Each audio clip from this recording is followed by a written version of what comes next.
La multiplication récente des opérations archéologiques de terrain conforte toujours un peu plus le rôle particulier du territoire d'Aléria, haut lieu stratégique bordant la Tyrrhénienne et dont le statut patrimonial remarquable n'est plus à démontrer. En 2018, une équipe de chercheurs et d'archéologues relance l'étude des parures et bijoux révélés quelques décennies plus tôt dans les nécropoles d'Aléria. Parallèlement, la découverte d'une nouvelle chambre funéraire de femmes étrusques de haut rang, ornée de ses plus beaux atours, relance une nouvelle campagne de fouilles dans le secteur. L'année 2018 a été une année clé pour les recherches sur Aléria, puisqu'en fait, en même temps, il y a eu une volonté de reprendre les recherches programmées, donc décidées par les chercheurs sur le site, mais il y a eu aussi une découverte due à l'archéologie préventive, c'est-à-dire une découverte qui a été possible grâce au fait que les territoires aujourd'hui continuent à être aménagés et des fouilles préalablement à la réalisation des aménagements sont réalisées. Pour une série de facteurs fortuits, en partie fortuits, en partie volontaires, et on a réussi à mettre en place une belle collaboration entre archéologie programmée et archéologie préventive qui a fait qu'à partir de 2018-2019, ces deux types de recherches qu'on fait en archéologie se sont développés de manière parallèle à Aléria et ont permis de faire beaucoup avancer les choses par rapport à nos connaissances sur le site, en particulier sur la phase étrusque du site et sur la nécropole. Donc c'est dans ces contextes de renouveau que nous avons, grâce aux nouvelles fouilles, pu se pencher sur la réinterprétation des anciennes fouilles, donc des fouilles qui ont été faites en ce qui concerne la nécropole entre 1960 et 1982, qui nécessitaient d'être relues, réinterprétées à la lumière des connaissances actuelles. L'archéologie expérimentale ambitionne de recréer la succession de gestes participant du processus de fabrication d'objets de haute technicité réalisé il y a quelques 2500 ans. S'appuyant sur le savoir-faire des artisans contemporains, sur les sources ethnologiques et historiographiques, cette approche associe la réflexion par l'analogie et la répétition d'expériences plus ou moins fructueuses visant à la compréhension des pratiques de façonnage. C'est la mission que s'est donnée Alessandro Pacini, orfèvre depuis une trentaine d'années en Italie, et dont le travail combine des techniques traditionnelles enrichies par des motifs inspirés de l'archéologie étrusque et romaine. L'orfèvre travaille à partir de techniques et de matériaux anciens, en s'appuyant sur des sources écrites historiques comme le manuel médiéval du moine Théophile ou de l'orfèvre Benvenuto Cellini. La particularité de l'orfèvrerie étrusque réside entre autres aussi sur la fabrication des objets et la finesse et la délicatesse avec laquelle les artisans ont su réaliser des formes et des décors. Donc, ils utilisaient des techniques tellement bien développées qu'on n'a pas de comparaison réelle avec d'autres orfèvreries de la même période. Et même aujourd'hui, un orfèvre moderne admire la façon comment les Étrusques ont fait leur réalisation. À partir de fils de section circulaire, les orfèvres étrusques fabriquaient des spirales en utilisant un mandrin et en roulant le fil autour. En découpant cette spirale en petits éléments, on a des anneaux de même taille qui peuvent être le point de départ pour plein de différents éléments de décoration ou même pour faire des granules. Donc pour la granulation, les Étrusques fabriquaient des granules de différentes tailles. Ensuite, ils les assemblaient sur un support, souvent en tôle, arrangé dans des motifs ou en couvrant complètement la tôle. Et la fixation était exécutée par la soudure. Des granules qui font partie des éléments décoratifs de la bijouterie, donc des parures étrusques. On a des granules formées à partir d'éléments de même taille.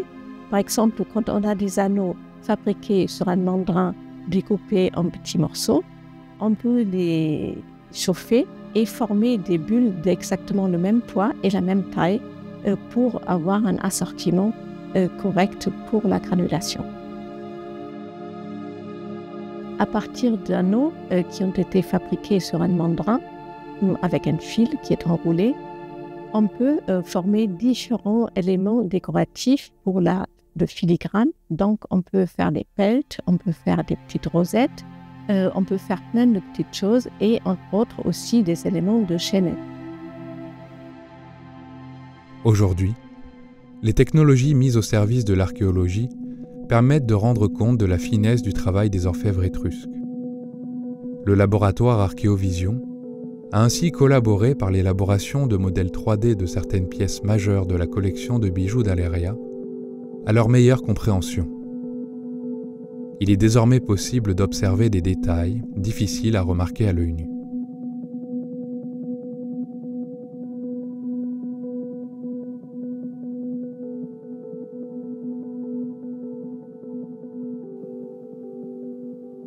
Cette bague en taille est composée de deux matériaux. Elle est bichrome, donc c'est de l'or pour la bague elle-même et sur un axe est fixé un scarabée en pierre et ce scarabée il sert comme sceau, donc c'est personnalisé pour la personne qui va s'identifier avec son sceau. Cette pierre elle est giratoire et ça c'est vraiment intéressant et la bague elle-même en or elle est composée de différents éléments en filigrane et granulation. Parmi les bijoux étrusques, il y a des éléments qui sont les plus complexes, en tout cas pour Aleria, ce sont des boucles d'oreilles à grappe, à grappolo en italien. Et donc ces boucles d'oreilles sont composées de beaucoup de différents éléments fabriqués de façon indépendante et ensuite composés. Il y a des tôles, il y a des fils de décoration, mais il y a aussi des granules et des bulles qui sont composées de deux pièces et qui sont creuses. C'est vraiment particulièrement intéressant, même pour un orfèvre d'aujourd'hui. Les pendentifs qu'on appelle des bulles sont des bijoux en forme de lentilles creuses, faits de deux tôles bombées, soudées ensemble et décorées parfois avec de la granulation. Et surtout, ces bulles ont deux œillets entre lesquels il y a un trou. Donc, on peut remplir ces petits pendentifs avec un liquide, peut-être un parfum. Et il y a même certains qui ont un petit bouchon. Les boucles d'oreilles à tête de lion sont portées en paire et chaque élément, donc chaque boucle, est composé de deux tôles mises en forme avec une matrice pour avoir la tête de lion, avec aussi un fil enroulé en spirale qui fait la crinière. Et c'est particulièrement intéressant comment les Étrusques ont pu réaliser quelque chose de figuratif, si petit et si parlant. Les bijoux antiques sont en général des biens de pouvoir et de prestige, des marqueurs de statut, d'appartenance ethnique et de rang sociétal. Mais ils sont aussi porteurs de symboles, de croyances religieuses et d'un langage codé. Les motifs choisis indiquent des contacts lointains et des influences externes, comme ces images figuratives qui renvoient au monde grec et du Proche-Orient, intégrées dans le répertoire iconographique étrusque. La femme étrusque avait un rôle sûrement très important au sein de la société. Son rôle exact est difficile à déterminer parce que malheureusement, nous avons perdu les textes des Étrusques. Les Étrusques avaient une véritable culture du livre, mais les textes ne nous ont pas été transmis. Son rôle, nous pouvons donc le déduire par les représentations, bien sûr, que nous avons des femmes sur les différents supports que nous connaissons grâce à l'archéologie, mais on peut les déduire aussi par rapport à certains autres éléments qui nous viennent par exemple de l'épigraphie ou alors des textes anciens du monde grec et du monde latin. Par exemple, un des premiers indices du rôle important de la femme nous vient de la manière que les Étrusques avaient de nommer les personnes. On utilisait dans les contextes aristocratiques, à côté du nom du père, les patronymiques, le nom de la mère, les matronymiques. Les noms donnaient accès aux droits sociaux. Le fait que la femme soit mise sur le même plan de l'homme dans la transmission du nom aux enfants nous indique que son rôle devait sûrement être important, au moins à l'échelle des classes sociales les plus élevées.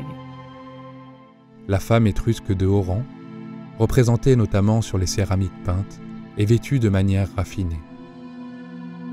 Suivant un code vestimentaire bien défini, elle arbore des coiffes très sophistiquées et des vêtements délicats soulignant sa féminité. Les nombreuses représentations de personnages parés nous renseignent sur les styles et le port des bijoux. Cette iconographie apparaît notamment sur les céramiques à figures rouges découvertes dans les tombes d'Aléria.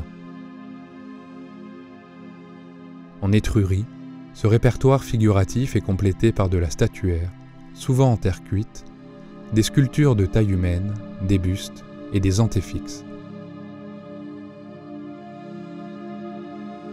Théopompe, historien grec du IVe siècle avant Jésus-Christ, évoque ainsi les femmes étrusques. Elles prennent un grand soin de leur corps et s'exercent nues, souvent avec des hommes, quelquefois aussi entre elles, car il n'est pas honteux pour elles de se montrer nues. Elles sont du reste fort buveuses et tout à fait belles à voir. Les femmes étrusques, à la différence de leurs contemporaines, grecques et romaines, participaient aux banquets. Les banquets étaient le moment où l'aristocratie se réunissait pour festoyer, disons, et c'était des moments très importants du point de vue politique et du point de vue des échanges culturels. Dans le monde étrusque, la femme avait accès à ces banquets. C'était les épouses des aristocrates qui avaient accès aux banquets. Alors que les banquets grecs et les banquets romains étaient des banquets que nous appelons techniquement des banquets masculins. Et c'était éventuellement les courtisanes de ces aristocrates qui avaient accès aux banquets. Donc par ces rôles, la femme étrusque pouvait effectivement participer à des moments qui étaient des moments politiques importants, des moments d'échange culturel qui réunissaient les personnes qui faisaient partie de l'aristocratie. Sans aller jusqu'à considérer que la femme ait pu jouir d'un statut égal à celui de l'homme, ceci atteste de l'importance accordée par ce peuple au rôle et à la condition féminine.